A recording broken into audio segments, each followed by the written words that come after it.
Good morning mga kaibigan, ito po si June Malines. Pabalik po tayo sa ating vlog na tinatawag na June Farms. Kapakita ko po sa inyo ang aming mga updates, mga tanim namin dito sa Kaunting Farm. Ito po sa aking kapaligiran. Meron po tayong mga kamanting, kamuting kahoy, bagong tanim. Kikita po natin. Dito po yung sa likuran ko, meron pong mga tinatawag na batong o frijoles sa Espanyol, sitaw sa Tagalog. So makikita po natin, ito po yung sitaw. Yan.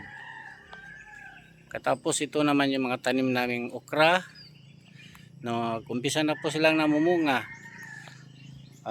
Maganda po ito sa ating gugulayan. Sarap po yan pag ginuluto natin yung mga okra na yan.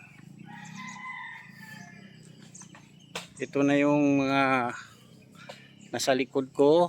Yan yung okra na sinasabi ko namumunga. Yan po. Yan. So sipag lang at saka tiyaga ang puhunan natin dito. So kung mainit na, medyo tambay na naman tayo sa bahay.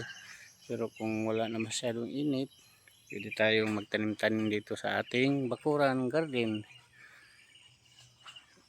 Yun lang pong ma-share ko at maraming salamat sa inyo. Bye bye!